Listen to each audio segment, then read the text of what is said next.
दोस्तों, क्रमोन्नति मुद्दे को लेकर बिलासपुर हाईकोर्ट में क्या क्या हुआ है और शिक्षक साथियों को अभी कौन कौन से कदम उठाने होंगे, इसी महत्वपूर्ण मुद्दे के बारे में हम इस वीडियो के अंदर चर्चा करने वाले हैं। इसलिए दोस्तों, इस वीडियो को अंत तक जरूर देखें और इस महत्वपूर्ण टॉपिक को अच्छे से समझने की कोशिश कीजिए। नमस्कार दोस्तों, मैं हूं आपका दोस्त लोकेश साहू और आप देख रहे हैं लोकेश छत्तीसगढ़िया यूट्यूब चैनल। आप सभी साथियों का हमारे इस चैनल पर बहुत बहुत स्वागत है। दोस्तों, जैसे कि आप सभी साथियों को अब तक सोना साहू वाले केस के बारे में तो अच्छे से पता चल ही गया होगा और इसके संबंध में पहले भी हमने एक दो वीडियो में विस्तारपूर्वक चर्चा कर चुके हैं। आप उन पुराने वीडियो को देखकर अब तक के घटनाक्रम को अच्छे से समझ सकते हैं। मैं आपको सीधे परसों 23 सितंबर को जो सुनवाई हुई है उसके बारे में बताना चाहूंगा कि आखिर सोना साहू केस में बिलासपुर हाईकोर्ट में क्या क्या हुआ है और आगे शिक्षकों को क्या क्या करना होगा। तो देखिए दोस्तों, इस संबंध में अधिवक्ता गोविंद देवंगर सर से मेरी बात हुई तो उन्होंने बताया कि साहू जी, सोना साहू वाले केस की परसों 23 सितंबर को सुनवाई हुई है, जिसमें सुनवाई के दरमियान यह बात स्पष्ट हुई है कि सोना साहू को अब तक पंचायत विभाग का ही 2,87,135 रुपए की राशि प्राप्त हुई है और यह राशि उसके अकाउंट में ट्रांसफर भी हो चुकी है। आपको पता होगा कि इसके संबंध में सूरजपुर जिला पंचायत के सीओ की तरफ से एरियस राशि भुगतान के संबंध में बीते दिनों एक आदेश जारी किया गया था। वही लाभ सोना साहू को अभी तक मिल पाया है। हालांकि दोस्तों, शिक्षा विभाग से एरियस राशि मिलने वाली है, वो एरियस राशि अभी तक सोना साहू जी को नहीं मिल पाया है। और दोस्तों, 23 सितंबर की सुनवाई में राज्य सरकार ने बिलासपुर हाईकोर्ट में साफ कर दिया है कि वो अब बाकी के एरियस राशि देने के मूड में नहीं है और इस मुद्दे को वो सुप्रीम कोर्ट में चुनौती देने वाली है। यानी कि सोना साहू जी के 28 फरवरी 2024 को हाई कोर्ट से जो जजमेंट आया है उसको राज्य सरकार सुप्रीम कोर्ट में चुनौती देने की तैयारी में है और सुप्रीम कोर्ट में राज्य सरकार की तरफ से एक एसएलपी लगने वाली है। हालांकि अभी तक नहीं लगी है, लेकिन वकीलों का कहना है कि जल्द राज्य सरकार सुप्रीम कोर्ट में एक एसएलपी लगा सकती है। हालांकि दोस्तों, इधर सोना साहू केस की अगली सुनवाई 17 अक्टूबर 2024 को बिलासपुर हाईकोर्ट में होने वाली है। अब दोस्तों, यहां से एक बात तो तय है कि राज्य सरकार सोना साहू को बाकी के एरियस राशि को इतनी आसानी से देने के मूड में नहीं है और हो सकता है कि सोना साहू का केस आगे सुप्रीम कोर्ट में लंबा खींच सकता है, क्योंकि सुप्रीम कोर्ट में कोई मामला आसानी से समाधान नहीं होता, क्योंकि सुप्रीम कोर्ट में हाई कोर्ट से ज्यादा काम होता है और ज्यादा भीड़ होता है, क्योंकि वहां पर पूरे देश भर की समस्याओं को सुना जाता है। और इधर राज्य सरकार की भी नीयत खराब है, वो सुप्रीम कोर्ट इसीलिए जा रही है ताकि यह मामला और लंबा खींचा जा सके। अब दोस्तों, इस मुद्दे को लेकर आम शिक्षकों की तरफ से पूछा जा रहा है कि साहू जी, इस केस पर हमें क्या करना चाहिए। तो देखिए दोस्तों, अब परिस्थिति बदल रही है। ऐसे में बदलते परिस्थिति में इस समय इस मुद्दे पर मेरी यही सलाह रहेगी कि आप लोग अभी कुछ मत कीजिए। इस मुद्दे पर अभी ना तो किसी भी आम शिक्षक को विभाग में कोई आवेदन लगाने की अभी जरूरत नहीं है और न ही बिलासपुर हाईकोर्ट से भी अभी वहां पर भी जाने में भी कोई अभी फायदा मिलने वाला नहीं है। इससे सिर्फ और सिर्फ आप लोगों का समय, ऊर्जा और पैसा की बर्बादी होगी, क्योंकि दोस्तों, जिस सोना साहू केस के आधार पर आप लोग विभाग में आवेदन लगाने की तैयारी कर रहे हैं और कुछ लोग हाई कोर्ट जा रहे थे, तो वही सोना साहू का केस अभी क्लियर नहीं हुआ है और सुप्रीम कोर्ट में चुनौती देने की तैयारी इधर राज्य सरकार कर रही है। इसलिए जब तक सोना साहू जी का केस पूरी तरह से क्लियर नहीं हो जाता है और उनको पूरा लाभ नहीं मिल जाता, तब तक आप लोग कितना भी प्रयास करेंगे अभी कोई मतलब निकलने वाला नहीं है। इसलिए अभी अगर आप लोगों को कुछ करना ही है तो आप लोग सोना साहू जी के हस्बैंड का मदद कीजिए।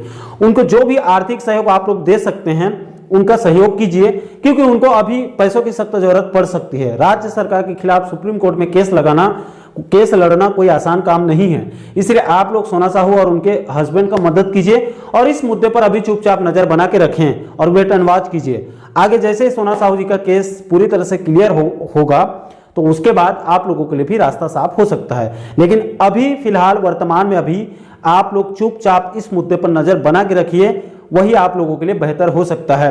दोस्तों, इस मुद्दे को लेकर छत्तीसगढ़ सहायक शिक्षक समग्र शिक्षक फेडरेशन जिला जांजगीर चांपा के जिला अध्यक्ष रविंद्र राठौड़ सर को भी आप आगे सुनकर पूरे मामले को और अच्छे से समझ सकते हैं। प्रदेश के समस्त एलबी संवर्ग के शिक्षक साथियों को सादर प्रणाम, नमस्कार। साथियों, आज का ये वीडियो वर्तमान परिदृश्य में जो चल रहे एक जो बहुत बड़ा बबल बनाया गया है, जिसमें क्रमोन्नत वेतनमान को लेकर के तरह तरह की बातें चल रही है, उसी संबंध में यह वीडियो बनाने के लिए आप लोगों के समक्ष उपस्थित हुआ हूँ। बीच में भी आप लोगों को मैंने कहा था कि अभी कोर्ट जाने की आवश्यकता नहीं है, अधिक से अधिक आप अभ्यावेदन दे दें, लेकिन फिर भी हमारे बहुत सारे साथी कोर्ट गए और आपने बीच में जो डिसीजन आया वो भी देखा। और आज जिसकी हमको इंतज़ार था कि आज एक बड़ा फैसला गवर्नमेंट लेगी और हमको क्रमोन्नत वेतनमान का लाभ मिलेगा। ऐसा हमारी पूरी उम्मीद थी, लेकिन आज के कोर्ट के सुनवाई में लगभग ये चीज़ तय हो चुका है कि शासन इस मामले को थोड़ा लंबा खींचना चाहती है और लंबा खींचने के लिए उनके द्वारा जो हर संभव प्रयास है वो किए जा रहे हैं। तो आज के जो सुनवाई के हिसाब से शासन के द्वारा जो जानकारी दिया गया है, इसके बारे में जो मुझे एक संकेत मिला है, जिसके मैं 100% तो नहीं लेकिन बोल सकता हूँ कि वो ऐसा ही होगा लगभग कि सरकार इस मामले को उलझाने के लिए सुप्रीम कोर्ट की ओर जा रही है। सुप्रीम कोर्ट में वो SLP फाइल करेगी और आपको पता है कि जब किसी मामले में राज्य शासन द्वारा सुप्रीम कोर्ट में SLP फाइल किया जाता है तो वो जो प्रकरण रहता है वो वहाँ अलाउ हो जाता है। ऐसा नहीं है कि बहुत कम संभावना है कि उसको डिसमिस कर दे, उसको खारिज कर दे, लेकिन अलाउ होने की संभावना ज़्यादा रहती है, क्योंकि गवर्नमेंट का बात रहता है, इसलिए सुप्रीम कोर्ट में वो केस कहीं ना कहीं से वो अलाउ हो जाता है। और अगर वो SLP में अलाउ हो गया तो उसके बाद शासन उसको रोक के रखने के लिए तमाम प्रकार से, आप जान रहे हैं वो कि किस प्रकार से उलझा के रखती है। लेकिन अगर संबंधित याचिकाकर्ता द्वारा अगर केविएट लगाया जाता है तो एक पक्षी सुनवाई नहीं होती। सबसे पहले संबंधित को सूचना मिलेगा और उस सूचना के माध्यम से वो अपने उपस्थित होकर अपनी बात रख सकेंगे, क्योंकि सुप्रीम कोर्ट का जो लॉ है, जो उनका लॉ है 21, सुप्रीम कोर्ट का एक लॉ ऑर्डर है 21 जो 2013 है, इसका जो नियम 9 है उसके हिसाब से अगर केविएट दाखिल नहीं होने की स्थिति में इसकी पिटीशन की कॉपी ना तो संबंधित को मिल पाती है और ना ही उपस्थित होने का मौका मिल पाता है। इसलिए मैं संबंधित याचिकाकर्ता से भी निवेदन करूंगा कि आप जल्द से जल्द केविएट फाइल करें, जिससे कि आपको समस्त लाभ हो। और आप वैसे भी बहुत ही सुलझे हुए और जानकार हैं, आपको बताने की आवश्यकता नहीं है, लेकिन बहुत सारे साथी सवाल पूछ रहे हैं कि क्या होगा, इसलिए मैं ये जवाब दे रहा हूँ, क्योंकि प्रथम सुनवाई में आप शामिल हो पाएँ और आप इसमें अपना आवश्यक जो बातें हैं वो रख सकें, इसलिए मैं ये बातें कर रहा हूँ। अब बात करते हैं कि पूरे प्रदेश में एक मुहिम चलाई जा रही है अभ्यावेदन वाला।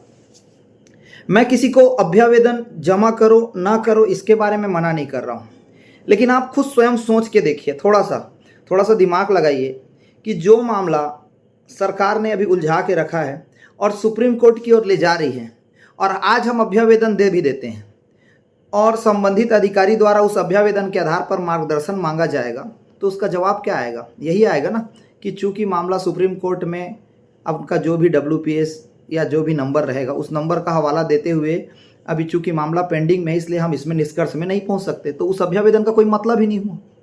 तो आज मैं इस वीडियो के माध्यम से ये बताना चाहता हूं कि आप इससे बचें। दूसरी बात कि प्रदेश में लगातार मना करने के बाद भी छोटे छोटे समूह बना लिए गए और कोर्ट केस आप लोग लगाना शुरू कर दिए थे। देखिए, कोर्ट जाने में बुराई नहीं है, लेकिन आप बिना किसी एक व्यक्ति को समस्त लाभ प्राप्त हुए बिना उसी मुद्दे पर जा रहे हैं, तो फिर ये तो गलत है ना। पहले एक व्यक्ति को जीतने दे, उनको समस्त लाभ प्राप्त करने दे, उसके बाद आप कोर्ट जाते, तब अच्छा रहता। ये जो हड़बड़ी है ये बहुत ही बेकार चीज़ है। सोना साहू मैडम ने 2019 से लड़ाई शुरू की है, आज उनको ये रिजल्ट मिल रहा था। आज उसमें अवमानना की सुनवाई 4 बार से अधिक हो गई है, लेकिन आर्डर का कंप्लाइंस आज तक नहीं हुआ। तो आप लोग थोड़ा धैर्य बनाइए, थोड़ा धीरज धरिए, क्रमोन्नति मिल के रहेगा, क्रमोन्नति मिलेगा, क्योंकि मैडम यहाँ डबल बेंच से जीत चुकी है, सरकार वहाँ उलझा रही है, लेकिन कैसे में मिलेगा? आज हमको संबंधित जो मैडम है सोना साहू मैडम, उनके पति श्री रामनिवास साहू जी हैं, जो इस मामले के बहुत ही जानकार हैं, वकील से भी ज़्यादा वो ज्ञान रखते हैं और हर बिंदु पर वो जवाब देने में सक्षम हैं। आज हम उनको सपोर्ट करें, उनको सपोर्ट की ज़रूरत है, हर प्रकार से मानसिक सपोर्ट करें, आर्थिक सपोर्ट करें। जब सुप्रीम कोर्ट कोई मामला जाता है तो वहाँ बहुत ज़्यादा खर्च होता है और उस खर्च के लिए संबंधित जो साथी हैं उनको हमको सहयोग करना है। सोचिए, आज अगर वो जीत गए तो हमारी पुरानी पेंशन का हमको लाभ मिलेगा, हमको क्रमोन्नति का लाभ मिलेगा, हमको अपना एरियस मिलेगा। तो जब हमको इतना कुछ मिलेगा तो हम 50 रुपया 100 रुपया अधिक से अधिक आप लोग कम से कम सहयोग करें, जो उनका संबंधित बार कोड है उसमें सहयोग करें। बाकी आपका स्वविवेक के ऊपर मैं छोड़ता हूं कि आपको आवेदन देना है कि नहीं देना है, बाकी निर्णय आपका है। और साथियों, जो जानकारी है वो इतनी जानकारी स्पष्ट है।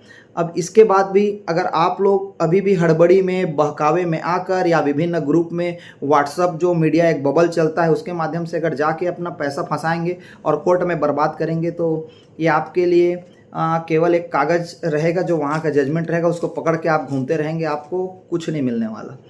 ज़रूरी ये है कि एक व्यक्ति जीत जाए, उसके बाद हम सब मिलकर प्रयास करें, ज़रूर सफल होंगे। और एक बहुत ही गंभीरता वाली बात कर रहा हूँ कि इस मामले पर हमारी जो टेक्निकल टीम है, जो सुप्रीम कोर्ट के वकील हैं, हाई कोर्ट के वकील हैं, इन साथियों के साथ जल्द ही आप अपने सवाल तैयार रखिएगा।